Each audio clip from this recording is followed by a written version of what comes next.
Hi, and welcome to the Punk CX podcast. My name is Adrian Swinsko, and I'm an advisor, best-selling author, speaker, and general explorer when it comes to customer and employee experience.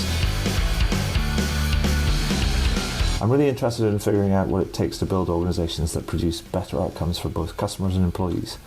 So with that in mind, I seek out and interview CEOs, entrepreneurs, business and tech leaders, authors and academics to uncover some clues about what it takes to build such an organization.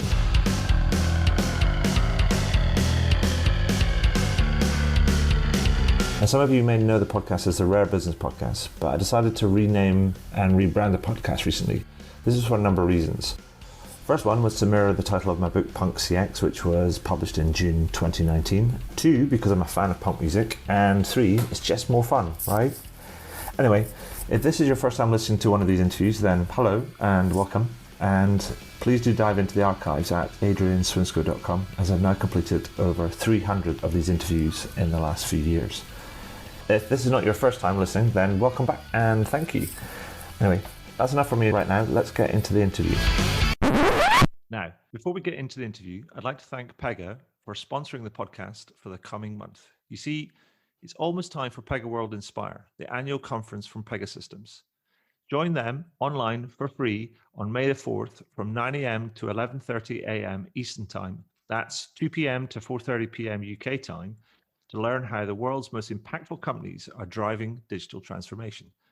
They'll have compelling keynotes, demos, and case studies in a highly interactive virtual format. But they're not stopping there, as there will also be a few surprises as well. So go to pegaworld.com to register for free and check out the full agenda. I must say that I've attended the last several Pega Worlds in person and virtually, and I can't recommend it highly enough. So go register today at pegaworld.com. Now, let's get back to the interview. So welcome to the next edition of the Punk CX podcast. With me today, I have Matthew Nolan, who is the Senior Director of Product Marketing for Decision Sciences at Pegasystems. Hi, Matthew. How are you doing? Or can I call you Matt? You can call me Matt. And I got to tell you, Adrian, it is raining outside. It's like 40 degrees here. So this is the best thing that's happened to me all day. Believe me. So let's do this. So Matt, for the benefit of our listeners and also the people that might read some of the show notes, the highlights that I put together, and are not familiar with yourself and or Pega, can you tell me a little bit about yourself and a bit about the work that you do? Sure.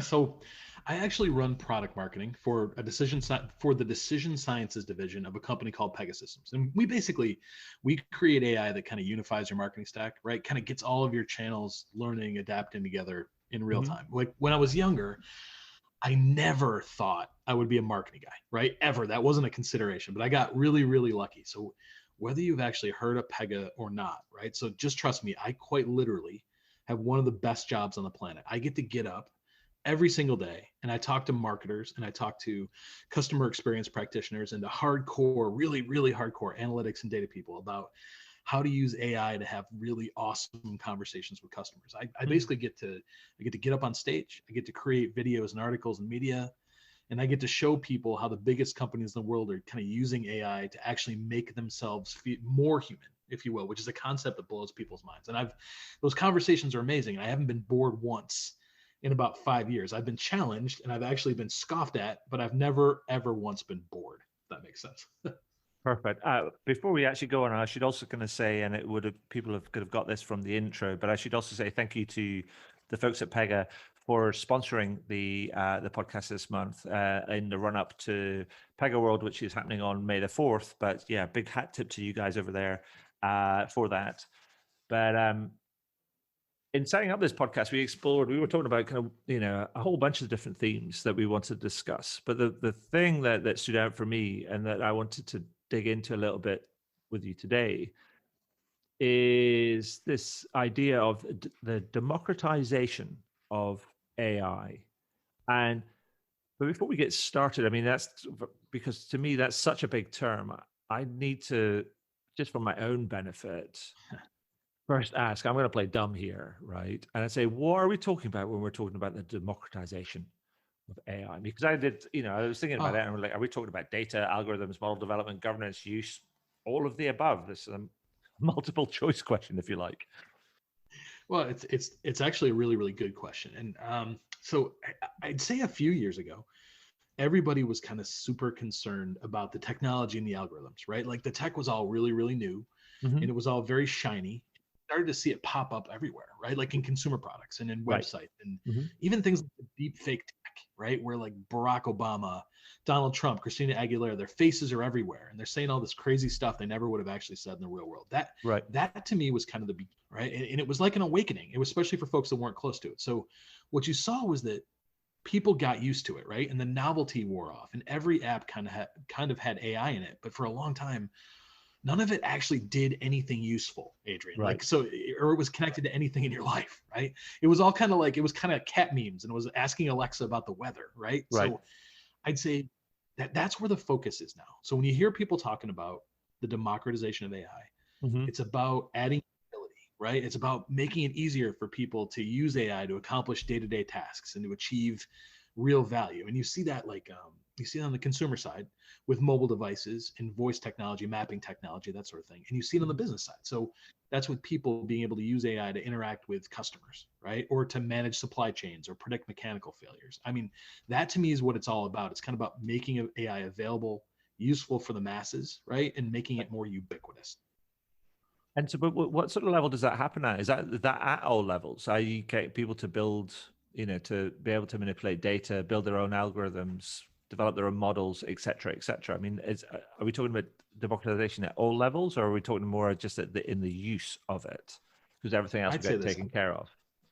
Yeah, it's a great question. I'd say it starts with the data, Adrian. Right. Like there's more data available out there right now about customers than there ever has been before. And it doesn't even have to be things like third-party information, which right now it's going through, this is going through there's a lot of fuss around the idea of the use of cookies and tracking people, which is I totally respect that. But even Mm-hmm. from a first party perspective, it really starts with being able to easily capture the information that's coming in from channels that you own and Mm-hmm. conversations you're having with your customer and connecting that to the experiences they have with your brand, right? Mm. Across the whole life cycle. If you can do that, that's where I think democratization kind of starts.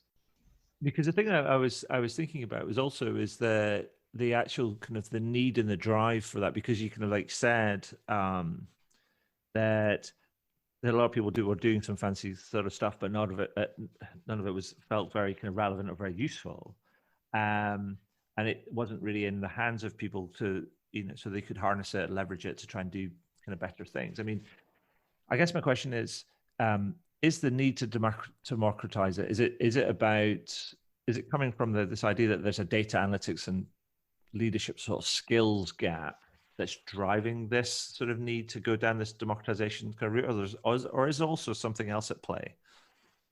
Oh, good question. Okay, so I would argue, and I love to argue about this. Literally, we could fight about this for probably half an hour if we wanted to. I think you're a bigger man than me. I'm not going to fight you. So this is how I'd say it. Democracy of any form is desirable mostly because it changes the distribution of power, right? So Right.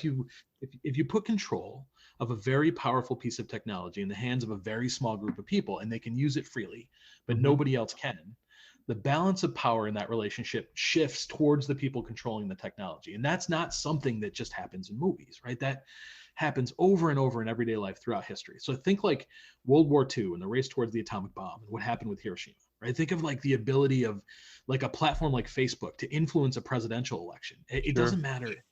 It doesn't matter if it's weapons or Mm-hmm. machines or computing. When one group gains control over something that powerful, the whole world kind of shifts around it. And it's usually not to the benefit of the mass part of population. So we don't want to see one organization or a small group of organizations kind of get light years ahead of everybody else with AI, because that's going to create a lot of really, really undesirable effects, right? It's going to cause some amount of corruption and it's going to kill competition. And AI's, honestly, I think the AI ends up in those situations getting used to kind of hold people in check, keep them where they are, Right. not to lift, right? So the only way we get around this is if AI kind of goes wide and it's more ubiquitous and it's everywhere. It's the only way I think that it doesn't get abused. That's why it's important.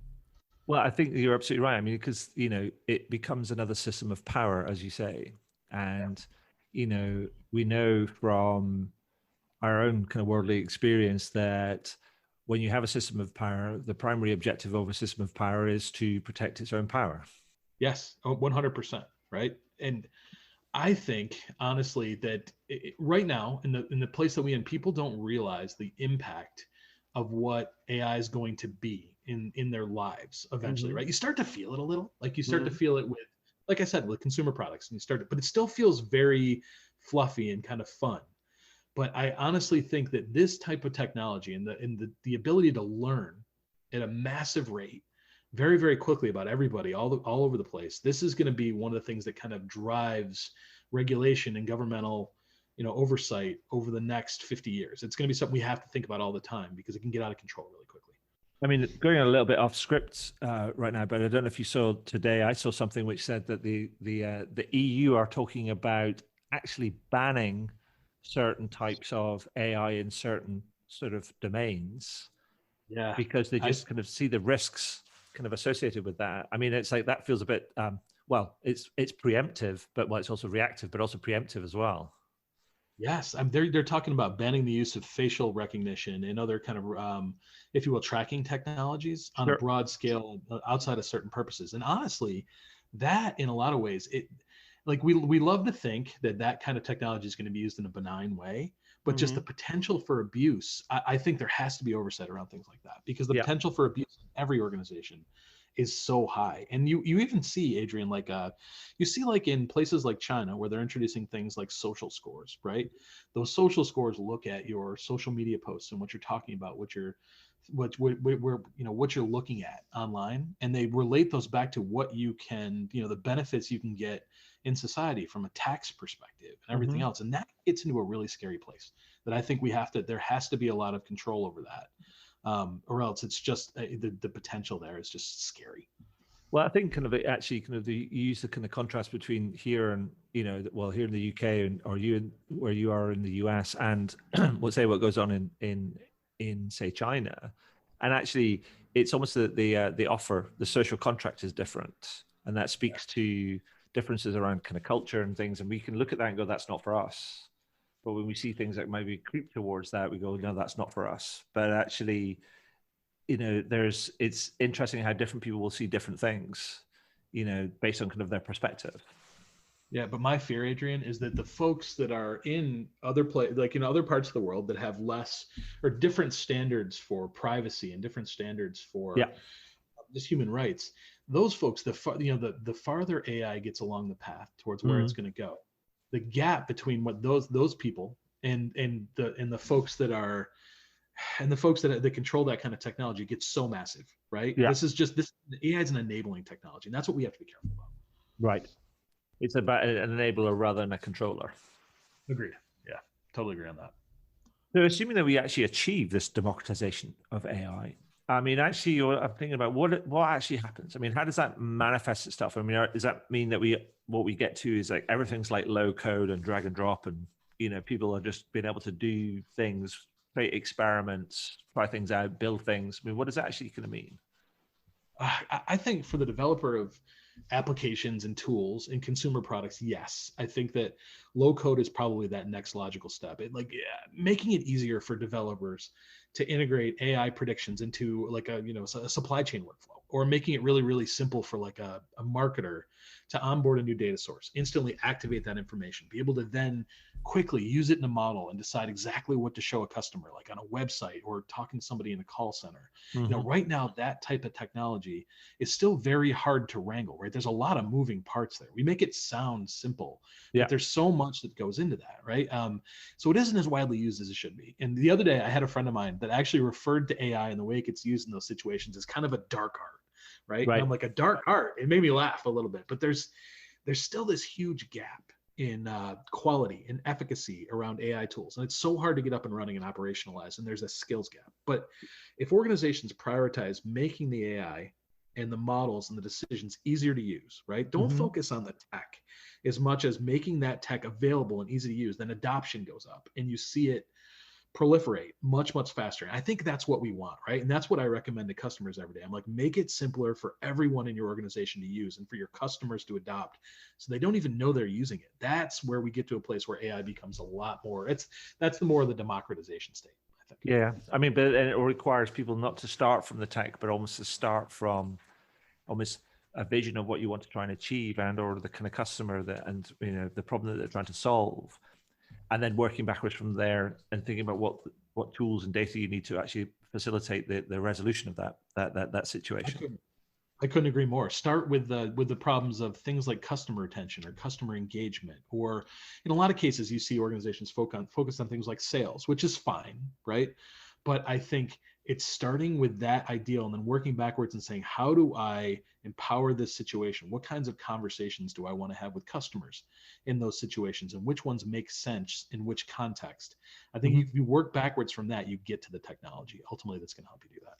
So maybe you can but we alluded it to it with the this new announcement about the EU and what they want to do around. So they're talking about banning certain AIs. I mean, we also know that AI, artificial intelligence, it's such a big term, but generally there's a whole bunch of cases and examples about when it's produced bad outcomes or poor outcomes, and therefore there are risks associated with this type of technology. I mean, what should we be doing to mitigate those sort of risks? I mean, is it that we need to go, it's not just about the tech and what we want to do, it's also about how we want to operate and how we want to use it, and almost create an ethical set of standards, principles, code of conduct, governance structure, all those sort of things in order to kind of manage that as well? I would say the major risks to me, from my perspective, over the short term, the major risks are things like ethical bias, right? Which is obviously, it's top of mind for everybody, but it's also, Adrian, from a business point of view, it's the perception of bias, right? And I'll explain what I mean. So bias and the perception of it are two very, very different things. So most of the time, it makes very little sense for an organization to be intentionally biased, right? Because that is going to cost them money. For example, like, you don't want to discriminate against somebody of a certain religion or color or ethnicity. When you're trying to offer them a credit card, deciding whether they're eligible for it, you want everybody who should get that card, who's going to use it responsibly, who's going to kind of pay back what they borrow. You want them to get it, right? Singling out somebody who would be a great customer and saying no to them because of for almost any reason is just kind of dumb, right? It doesn't make any sense. But sure. Yeah, but bias does creep into our decision making anyway, right? This is what people have to understand, because money, power, privilege, those tend to clump in groups historically, right? And predictive models use historical data, and they have to be trained by people. So these organizations have to actively fight against that when they train their AI. But what also happens is that organizations are often very bad at explaining how they make decisions, right? And proving they're not biased. And that has huge negative implications for the brand that can last for years. Now, you've seen this in the news, Adrian, but think about what Apple, Goldman Sachs just went through when they were accused of discriminating against women when setting credit limits for the Apple Card. So they actually went through the whole congressional investigation around this in New York State. And that investigation showed what they were doing wasn't biased. And they looked at the algorithms and they looked through the end product of the decisions. But the perception was that they were biased, right? And that's what most people remember. Most people will never, ever see the fact that they were kind of acquitted of doing this. They'll just remember the fact that this was such a big deal. That is huge to a lot of brands they're trying to present themselves as more of a relationship-based brand. You know what I mean? Yeah, no, absolutely. So, Matt, I also going to know that many of the people that listen to this are, I mean, you said to yourself, you're quite happy to get all good kind of nerdy on this, but many people aren't quite as nerdy as you and I, perhaps. And they're really like going, this is very interesting, but I have no idea what it means.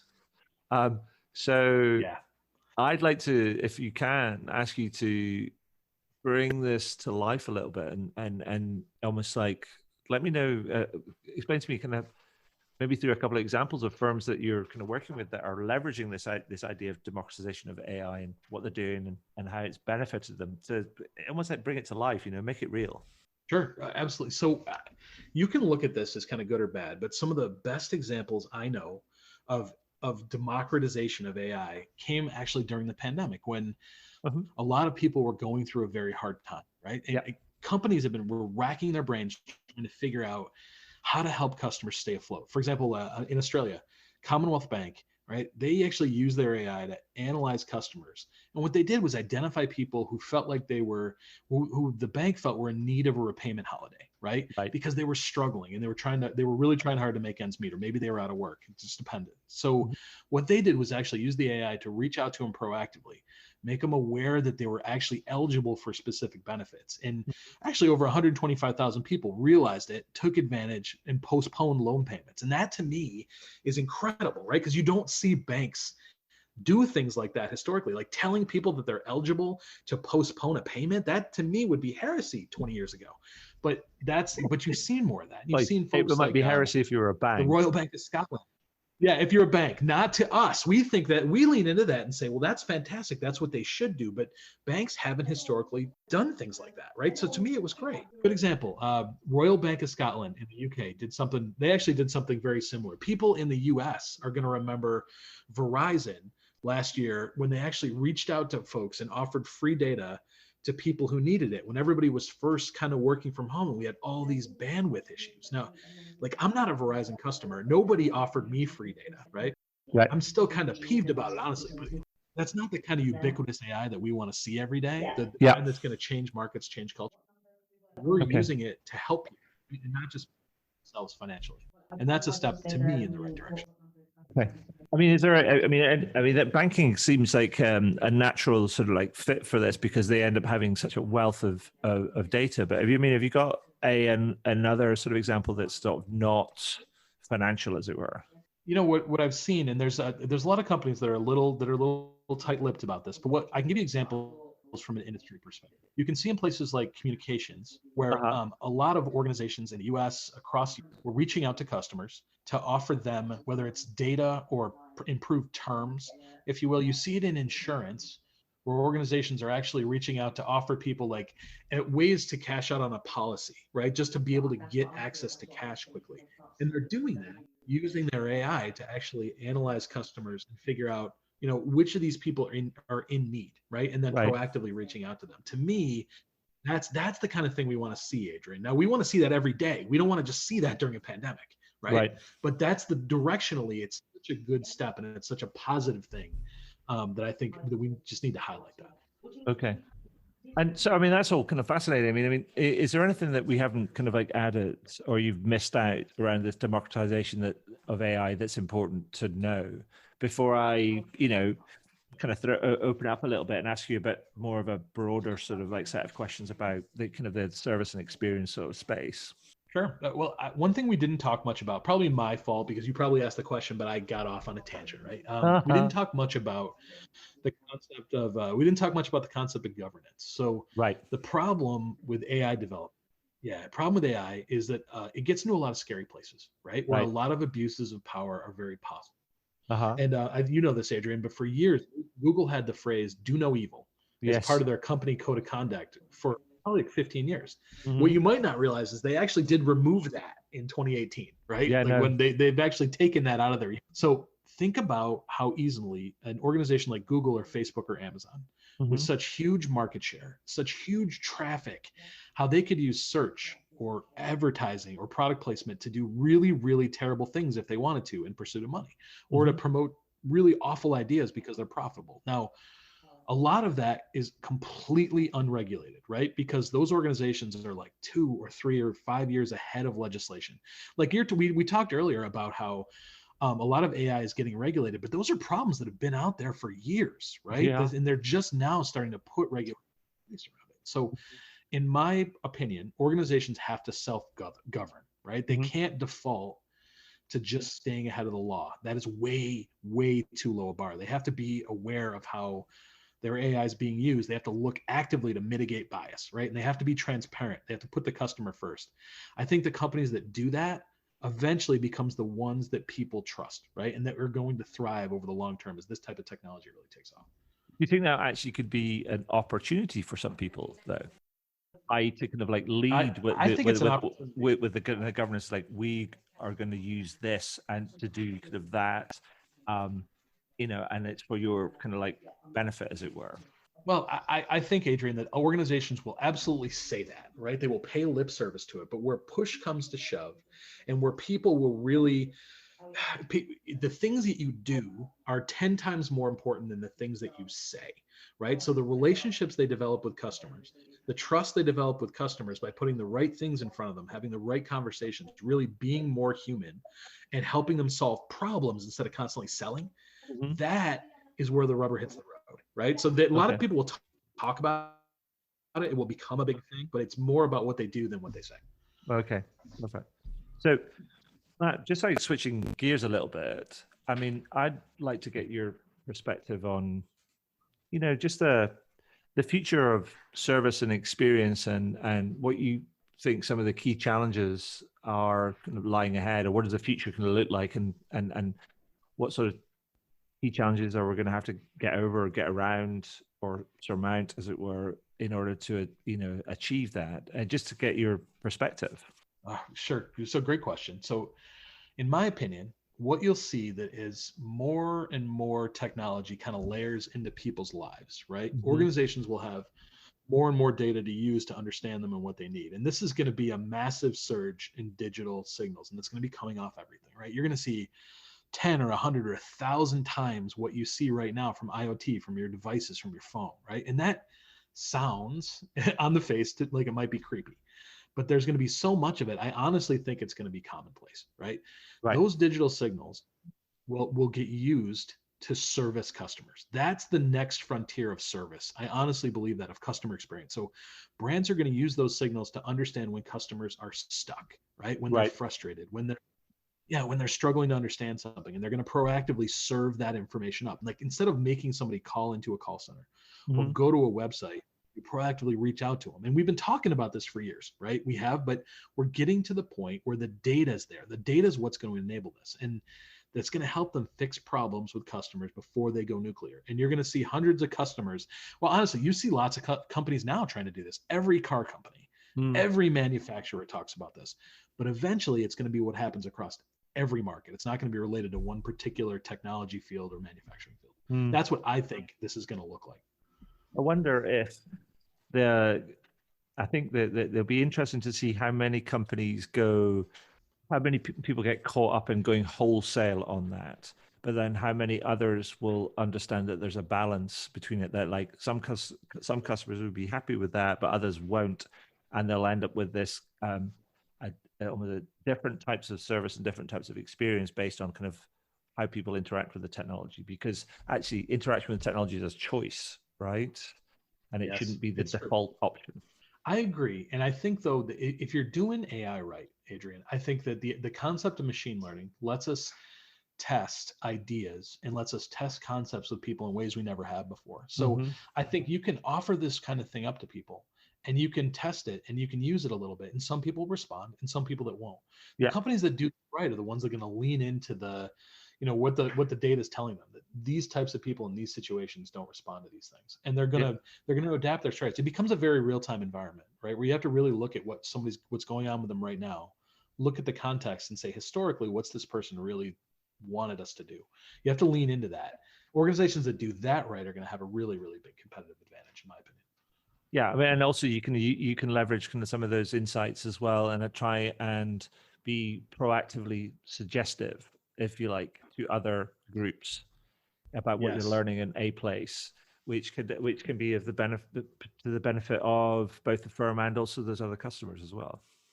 I agree, and I think there's lots of examples. I talk about the Royal Bank of Scotland all the time because they're a Pega customer, and they've just been so good in a lot of ways. But they always talk about the idea of getting ahead of service problems, like Mm-hmm. scanning through data, mining through information to get ahead of it, and then warn the customer about things like their card not going to be working if they're traveling, something like that. That to me is such a great environment. But you're right, it can be so tricky when it comes to people and what their preferences are. So I think you have to be very careful with it. But it does provide a lot of opportunities to kind of approach service very differently. Absolutely. So, Matt, you probably know this as much as I do. I mean, there's so much kind of going on and so much variety and possibility with all of this sort of stuff that some people get overwhelmed Yeah. by all of this sort of stuff. And sometimes it's easier to, it's actually better rather to kind of boil it down and just go, actually keep it simple and say, you know what, if you want to improve the service and experience that you deliver to your customers, you should do X, Y, and Z. So if I was to say to you, complete that sentence, i.e., if you want to improve your service experience that you deliver to your customers, do X, Y, and Z, what would be your X, Y, and Z be? Oh, okay. So or A, B, and C. Really, I'm not really fussed about which end of the alphabet we start at. So I'd recommend that regardless of whatever channels you think you're going to use to service your customers, right? That you need to be taking data. Organizations right now have to be actively taking the data they already have. Mm-hmm. And that's data from places like your inbound digital channels, which to me, Adrian, I can't say enough about the data coming from mobile and web, right? Mm-hmm. They have to make that a priority for their business, right? So people typically don't want to talk to agents a lot of times. Some people do, but a lot more people trending towards no, I don't want to, or to talk to people. So they go digital first, right? Mm-hmm. And they try to self-serve and they try to get things done on the mobile app. And that type of data is a gold mine of great context around customers, right? What mm-hmm. they're searching, what they're reading, what they're clicking on, the videos they're watching, the support forums they're in, right? Mm-hmm. Prioritize it. If I had to recommend anything to folks, prioritize that data, right? Use it to power everything. That kind of data is custom made to power your AI, to power outbound communications, to power, insights about how to interact with the customer long term. It's going to make all the difference in a service experience. And honestly, mm-hmm. it empowers the whole life cycle of the customer relationship. But you have to get that first, right? To me, that kind of inbound data is really, really important. That's perfect. It is a proverbial bucket of truth. Yes. Brilliant.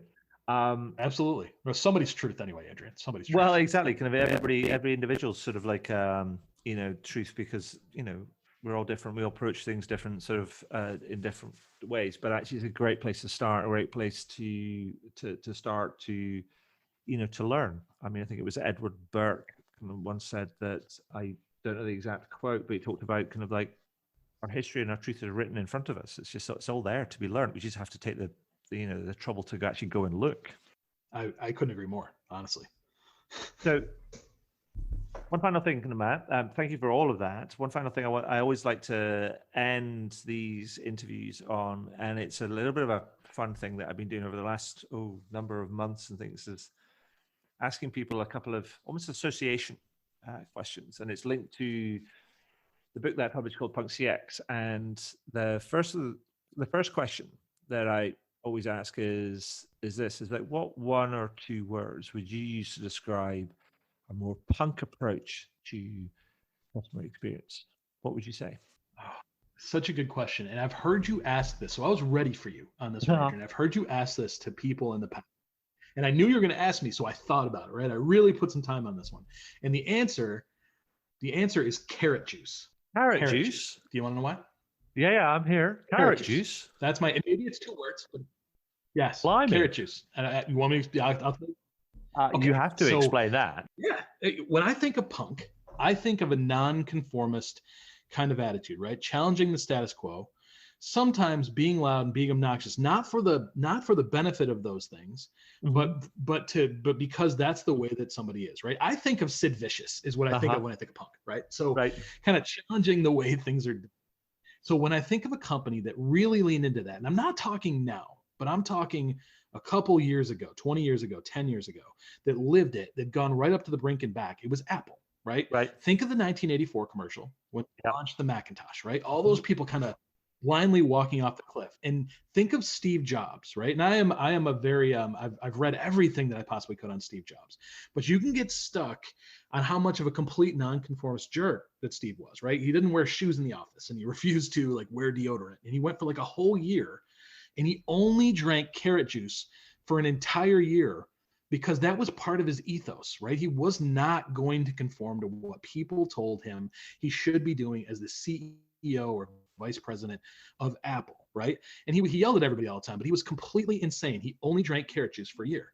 But he and the folks at Apple changed everything. I mean, they brought the personal computer to life, right? Yeah. They made the graphical user interface a thing when it never was. They completely changed music literally forever with things like the iPod and with iTunes. And they even got, and to me, this is huge, they got Bono and they got The Edge to give away U2 albums to everybody on iTunes for free, man. I mean, that is nonconformist. That's punk. That's carrot juice to me, Well, right? So I must say, when they did that and it was done in a push form, I hated it. But that's the point, right? You did it. You pushed it. I did too, because I don't love you. Well, no, I'm a pick and mix sort of guy when it comes to YouTube. But when they did that, I was like, what the? And then it was like, I'm trying to delete it, and you can't delete it. It's almost like permanent. And I'm like, I don't want it to be permanently on there. But for some people, they loved it, and that's kind of great. I mean, and that's the thing, that you remember it at least because you said it, and I was like, oh yeah, totally, I remember that. I remember experiencing that. And they didn't apologize for it, right? This was something that they thought was the right thing to do, that Steve Jobs thought was the right thing to do. He brought Bob Dylan to iTunes.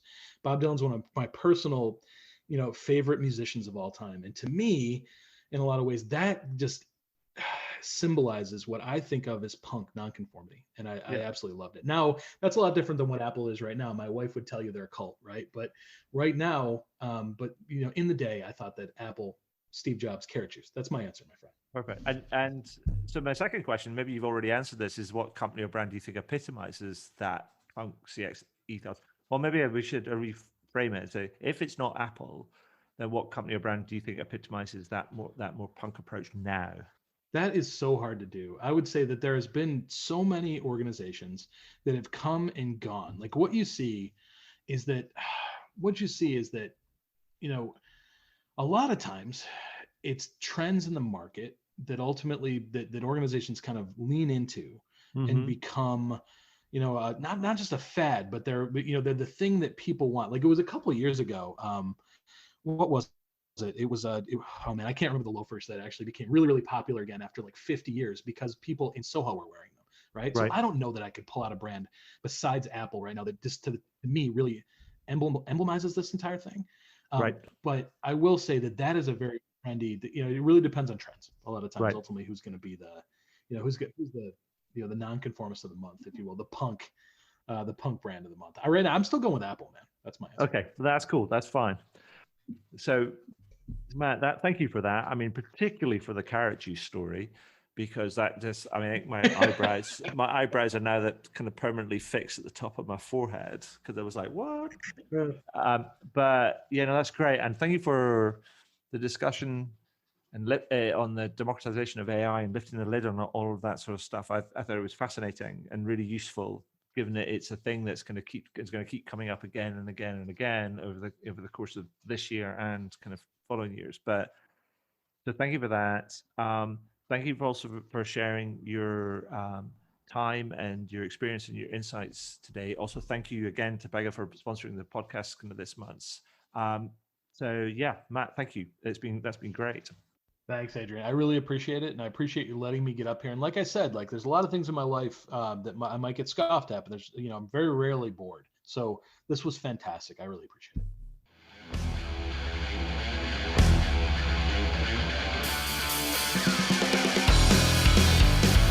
Well, that was cool. I hope you enjoyed it. I did, and I always do actually, because I always learn something new when I speak to some of these amazing kind of people. And it's always something new that I can incorporate into my writing, speaking, workshops, and other sort of advisory work that I do.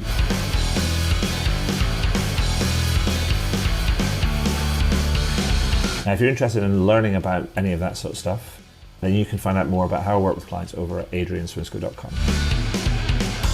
One final thing before I go, please consider heading over to iTunes or Spotify or whichever podcast platform you choose to use, and do leave a review. Every little helps, as they say.